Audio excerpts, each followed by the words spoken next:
Bismillahirrahmanirrahim. Assalamualaikum warahmatullahi wabarakatuh.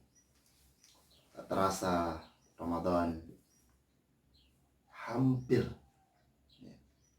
sudah hampir menjumpai kita semua. Maka pada kesempatan yang berbahagia ini kita melanjutkan kembali kajian kita, lebih spesifik pada babu saum, pada babu saumi Ramadan, pada bab puasa Ramadan. Saum Ramadan,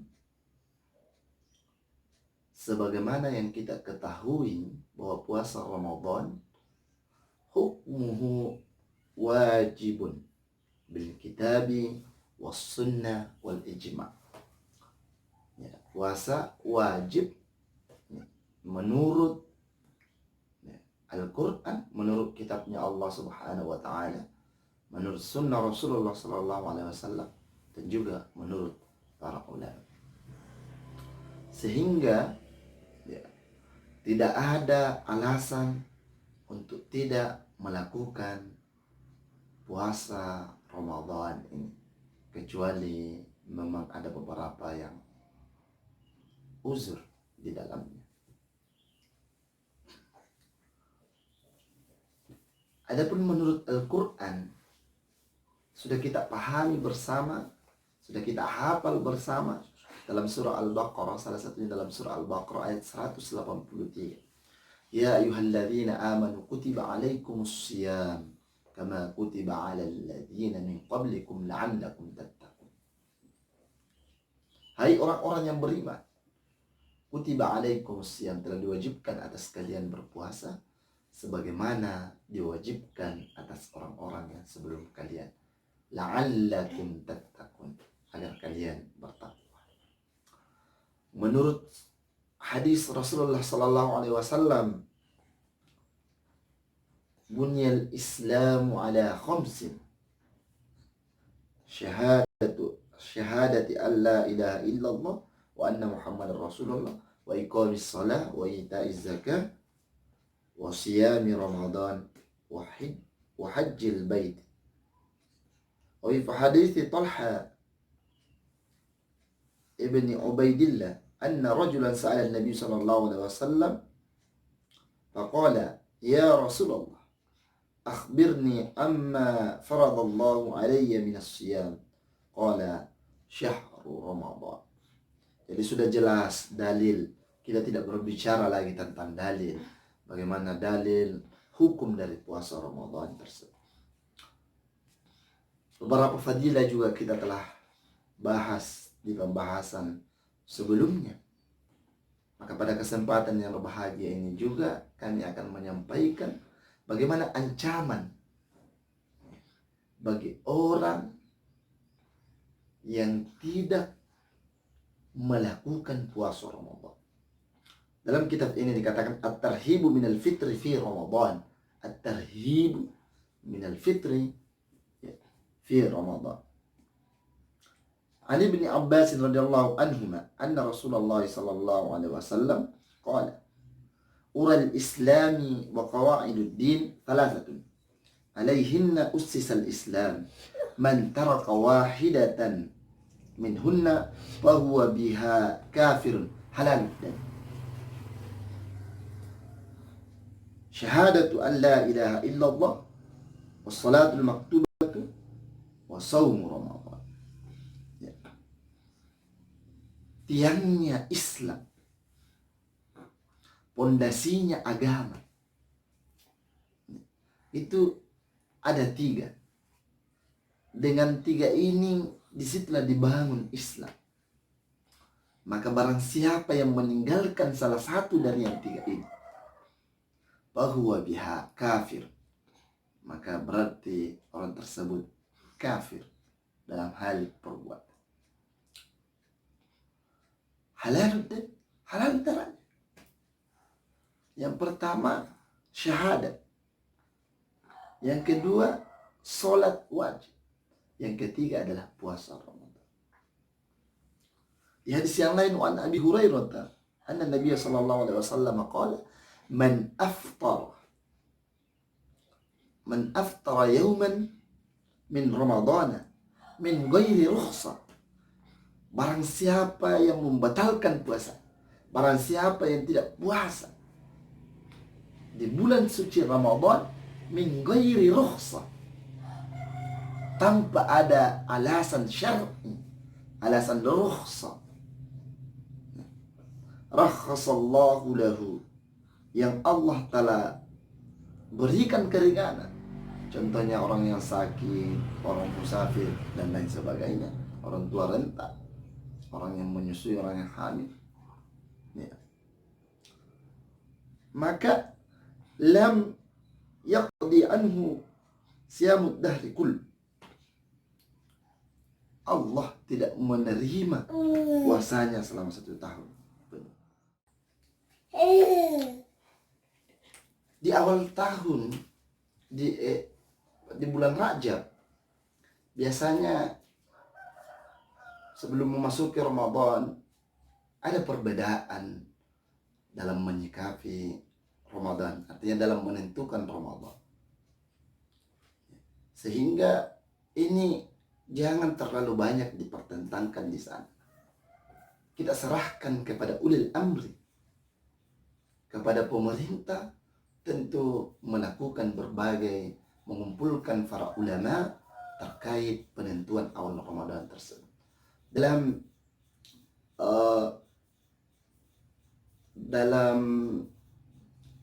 ajaran Islam, ya, memang kita diajarkan, ya, ada 2 cara, ya, untuk mengetahui masuknya Ramadan.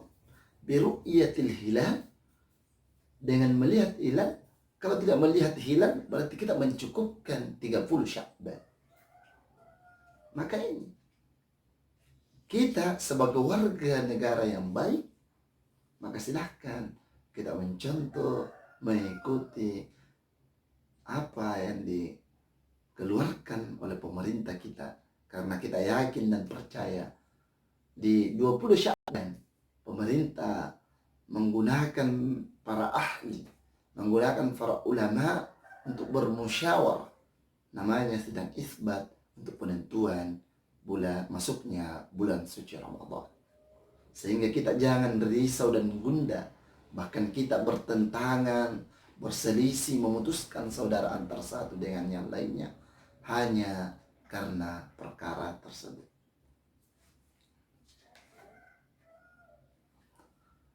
Selanjutnya kita langsung masuk kepada bagaimana rukun puasa. Kalau penjelasan puasa kemarin kita sudah sama-sama mengetahuinya, ya, yaitu imsaku anil muftirat min tulu'il fajri ila ghurubi syamsi ma'annya. Yaitu pengertian puasa menahan diri dari segala sesuatu yang membatalkan, mulai dari terbitnya fajar shadiq sampai tenggelamnya matahari, bersamaan dibarengi dengan niat. Saat ini kita masuk rukun puasa. Apa saja rukun puasa tersebut? Rukun puasa hanya 2. Arkanus shaumi lisyami ruknani tatarakkabu minhuma haqiqatan. Akan disebutkan di bawah. Yang pertama, an-niyat. Liqaulillahi ta'ala, karena perkataan Allah Subhanahu wa ta'ala, "Wa ma umiru illa liya'budullaha mukhlishina lahuddin." Dan juga di hadis Rasulullah, "Innamal a'malu binniyat." Wa innama likulli imri'in ma nawa. Maka di sini dasar, saya rasa tidak perlu dipertentangkan masalah niat. Yang kedua adalah rukun yang kedua, al-imsaku anil muftirat min tulu'il fajr ila ghurubi syams. Rukun yang kedua adalah menjauhi Ya, segala sesuatu yang dapat membatalkan puasa, mulai dari terbitnya fajar shadiq sampai tenggelamnya matahari. Di situ waktunya kita menahan diri dari segala sesuatu yang membatalkan. Makan, minum, kemudian berhubungan dengan suami dan istri. Menahan diri dari hal-hal yang dilarang oleh Allah Subhanahu wa taala yang bisa membatalkan puasa kita. Baik puasa kita secara hakiki maupun puasa kita secara maknawi. Artinya jangan sampai juga pahala kita dibatalkan. Puasa kita sah tetapi batal. Rubba sha'imin laisa lahu min siyami illa al-ju' wal 'atash. Banyak orang yang berpuasa tetapi tidak ada yang didapatkan, hanya lapar dan dahaga saja. Oke, dia tidak melakukan hal yang membatalkan puasa secara syar'i, tetapi dia melakukan sesuatu yang membatalkan pahala puasa. Contohnya ghibah dan lain sebagainya. Nah, ini yang juga sebisa mungkin kita hindari. Dan terutama rukun puasa itu adalah yang secara syar'i. Nanti kita akan membahas tentang apa saja yang dapat membatalkan puasa Ramadan tersebut. Kemudian siapa yang wajib puasa itu? Apakah semuanya orang yang di dunia ini wajib puasa? Apakah semua umur yang ada di dunia ini wajib puasa? Ajma'al ulama bersepakat ala annahu yajibus siyami, bahwasanya puasa itu wajib alal muslim, yang pertama kepada orang muslim, al-akil, orang yang berakal, al-balik, orang yang balik, as-sahih, orang yang sehat, al-mukim, orang yang lagi bermukim tidak musafir.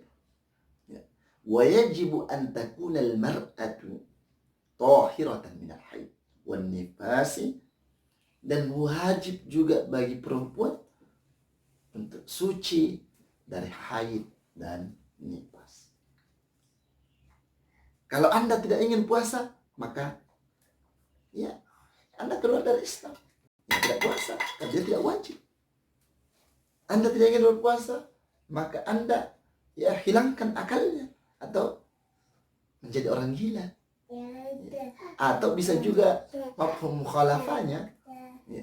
Kalau kita mau lebih ekstrim, berarti orang yang tidak puasa itu dia menganggap dirinya, dia mohon maaf, dia tidak Islam, sehingga dia mungkin merasa acuh tak acuh, ini bukan tidak wajib, atau mungkin dia merasa dirinya dia tidak berakal, karena orang yang wajib berpuasa itu orang berakal.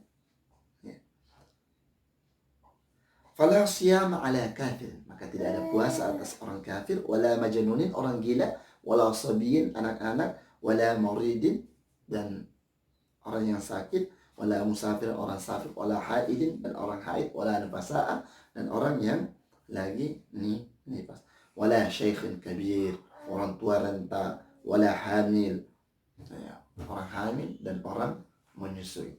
Ini ada ilat-ilatnya nanti.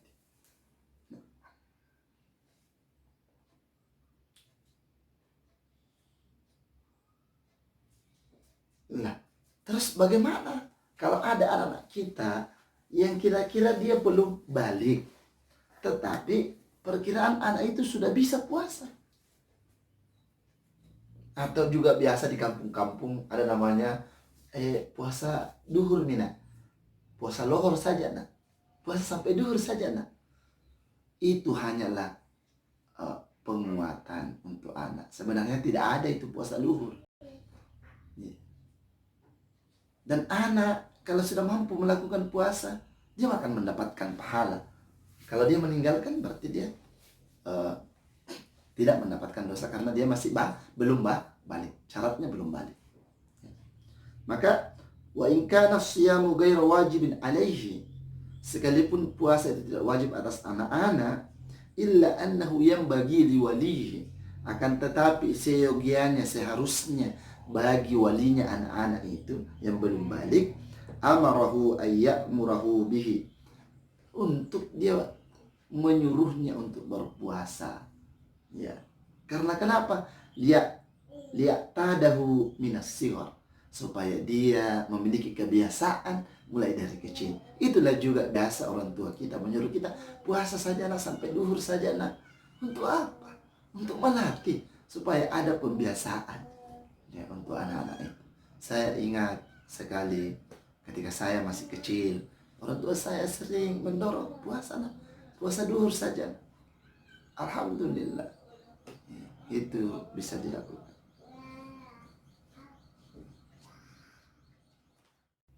Kemudian yang disunnahkan, yustahabbu lis-shaim, sunnahkan bagi orang yang berpuasa. Yang pertama as-sahur, sahur. Sahur itu adalah sunnah muakkad. Artinya sunnah bagi orang yang berpuasa. Ya. Artinya kalau hal sunnah dilakukan juga tidak apa-apa, tidak dilakukan dilakukan mendapat pahala, tidak dilakukan maka tidak apa-apa. Sehingga mungkin ada orang yang ketiduran. Ya. Jangan panik. Jangan sampai Anda bilang, wah, saya tidak puasa ini kalau saya tidak sahur. Tidak. Karena itu hanyalah sunnah. Kalau Anda ketiduran mungkin ternyata bangun-bangun tiba-tiba azan, maka silahkan lanjut puasa. Kenapa kita disunnahkan untuk sahur? Ya. Karena an Anas radhiyallahu anhu anna Rasulullah sallallahu alaihi wasallam qala tasahharu fa inna fis sahuri barakatun. Sahurlah kalian. Ya. Karena sesungguhnya dalam sahur itu ada berkah di dalam. Maka kita bangun sahur ya, sekalipun hanya seteguk air saja. Ya, sahur. Yang penting kita upayakan sahur. Karena biasa kalau subuh kita malas-malas makan. Ya, mungkin ada juga yang biasa, saya tidak biasa sahur. Sahur saja, sahur dengan kurma, tidak masalah 3 biji. Atau mungkin dengan hanya segelas air putih saja. Yang kedua, kapan waktunya sahur itu? Waktu sahur min muntasifil lail ila tulu'il fajr. Mulai dari sepertengahan malam sampai dengan terbitnya fajar shadiq. Yang kedua, takjilul fitri. Sunnah yang kedua adalah menyegerakan buka puasa. Ketika waktu sudah masuk, sudah yakin mau masuk waktu, maka silahkan kita untuk melakukan bersegera buka puasa. Jangan mengatakan, saya kan masih kuat sholat dulu, dahulukan sholat. Batalkan puasanya dulu, kemudian sholat. Sekalipun hanya pembatalnya dengan 3, yang disunnahkan dengan 3 kurma. Kemudian kalau tidak ada kurma, air putih. Kemudian yang ketiga, sunnah yang ketiga adalah ad-du'a'u indal iftar wa athna'is siyam.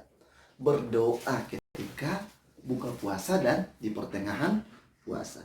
Adapun doanya ya, juga biasa kita dengar ya, di masjid-masjid biasa dilantunkan, anak-anak kita di sekolah diajarkan ya.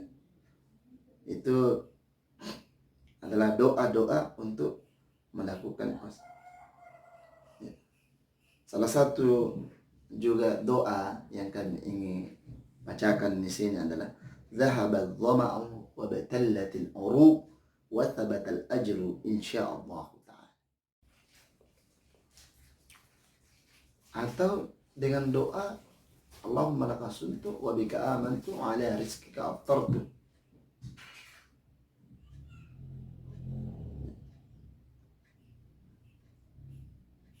Karena kenapa?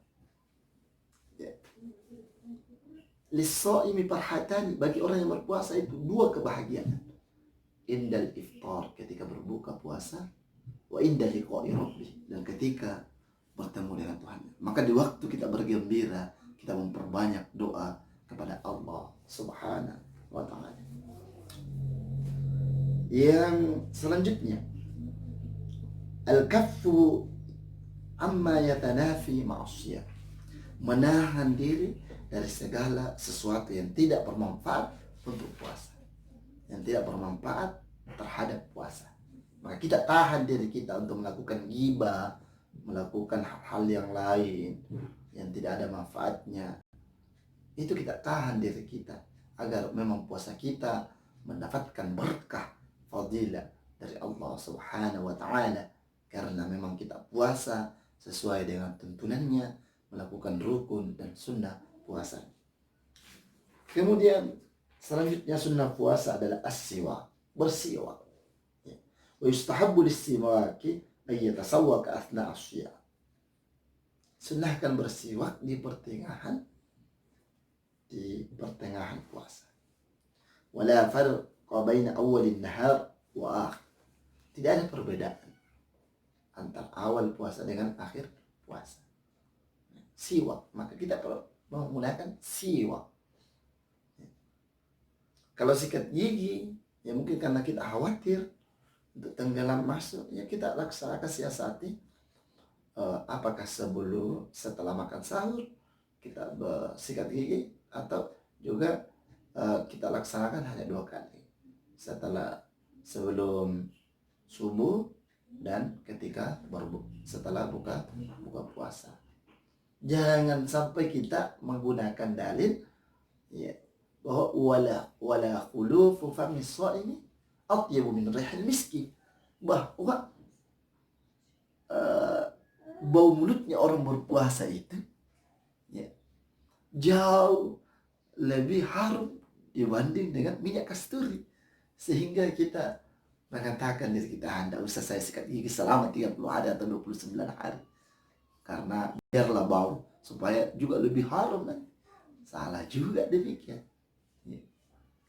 Tetap kita disunahkan untuk bersiwak, membersihkan ya sisa-sisa makanan yang ada dalam diri kita. Kemudian yang selanjutnya adalah mudarasatil Quran, memperbanyak bacaan Quran kita. Mari kita berfastabiqul khairat, berlomba-lomba. Kira-kira ada target yang kita ingin capai. Kira-kira di bulan Ramadan ini berapa kali khatam bacaan Quran kita. Yang terakhir adalah al-ijtihadu fil ibadati fi ashril awakhir min Ramadan. Memperbanyak al-ijtihad, bersungguh-sungguh melakukan ibadah di 10 terakhir di bulan suci Ramadan. Sebagaimana Rasulullah SAW apabila masuk di 10 terakhir dari bulan suci Ramadan, dia mengikat sarungnya, artinya mengencangkan sarungnya. Artinya memang menandakan tekad untuk beribadah di 10 terakhir, memperbanyak ibadah di 10 terakhir. Bukan memperbanyak memikirkan mudik, bukan memperbanyak memikirkan kue lebaran, bukan memperbanyak memikirkan baju lebaran. Tapi itu juga perlu, tetapi jangan sampai kesibukan kita di 10 terakhir hanya itu saja, sehingga melupakan bahwa di 10 terakhir sangat banyak amalan-amalan yang dianjurkan oleh Allah Subhanahu wa taala kepada hamba-Nya. Yang terakhir adalah ma yubtilus siyam, yang membatalkan puasa. Yang pertama ma yubtilus siyam kisman, itu terbagi 2. Ma yubtiluhu wa yujibul qada', wa ma yubtiluhu wa yujibul qada' wal kaffar. Famma ma yubtiluhu wa yujibul qada' faqat huwa ma ya. Ada yang wajib puasa kita batal kemudian kita wajib menggantinya, dan ada puasa kita batal kemudian kita wajib mengganti dan membayar denda kafarat di jalan. Yang pertama dan yang kedua, al-aklu wasyurub amdan, makan dan minum secara sengaja. Ini membatalkan puasa dan wajib diganti di kemudian hari. Makan dan minum secara sengaja. Kalau kita lupa, kemudian kita mungkin kita bangun tidur di siang hari, kemudian kita langsung karena kebiasaannya kita langsung minum setelah bangun, kita langsung minum, kemudian di pertengahan minum kita rasakan kita ingat bahwa saya ini puasa, maka segera kita hentikan minum tersebut dan kemudian puasa kita tidak batal. Ya. Maka ingat, amdan, sengaja, itu yang membatalkan puasa. Kemudian yang selanjutnya pembatal puasa adalah al-qai'u amdan, muntah dengan sengaja. Ya, sengaja di koci-koci, apa namanya istilahnya itu, ditusuk mulutnya, ya, supaya dia muntah, ya, maka itu juga termasuk dari sengaja muntah, membatalkan puasa, sehingga dia wajib menggantinya di hari yang lain. Kemudian yang selanjutnya adalah al-haidu wan nifas walau fi lahdatil akhir qabla ghurubi syamsi, sekalipun di detik-detik terakhir, maka ini juga sudah batal. Saya pernah membawakan sebuah pengajian di kantor wali kota Surabaya. Pada saat itu saya ditanya, ada perempuan bertanya, Ustaz, ada peserta jamaah bertanya, Ustaz, bagaimana kalau kita haid tiba-tiba di sekitaran jam 5, sebentar lagi puasa, apakah puasa kami ganti itu hanya ba'da duhur saja, ba'da asar saja kami ganti? Ya. Ini kalau memang kita tidak paham tentang ini, maka memang bisa salah pemikiran kita. Ya. Saya jawab saja bahwa puasa yang dimaksud itu satu hari adalah mulai dari terbit fajar sampai tenggelam matahari. Kapan ada pembatal yang muncul, ya, di sela ini, terbit fajar sampai tenggelam matahari, maka langsung otomatis batal satu puasa kita. Karena tidak ada itu puasa pada asar saja. Atau mungkin kita sudah jam 5 lewat 30 menit tiba-tiba haid. Ya, kemudian kita mau ganti, oh cuma 30 menitnya saja kita ganti. Tidak bisa. Harus satu hari. Kemudian ya, yang selanjutnya adalah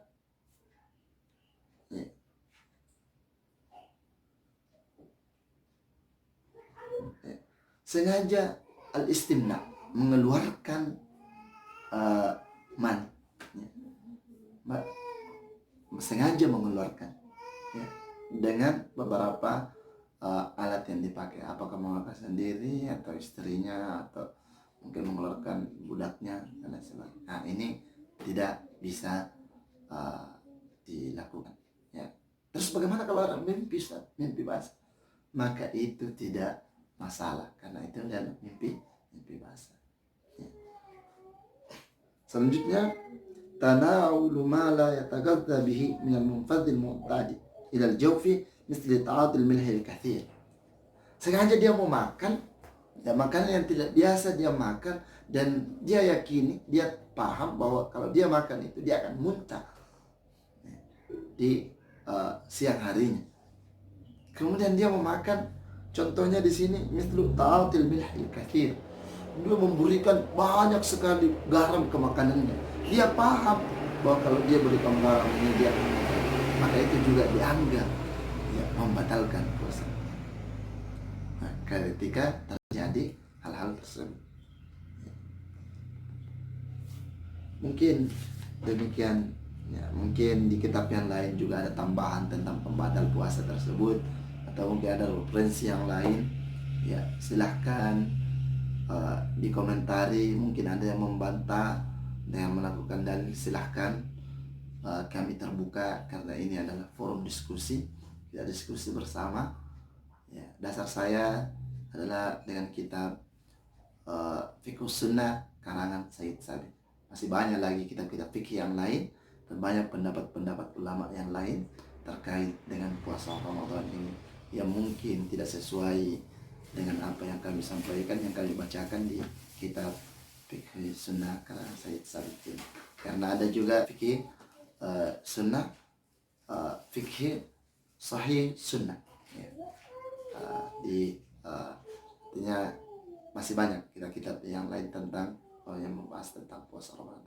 Baik, demikian kurang lebihnya mohon dimaafkan. Ihdinas siratal mustaqim.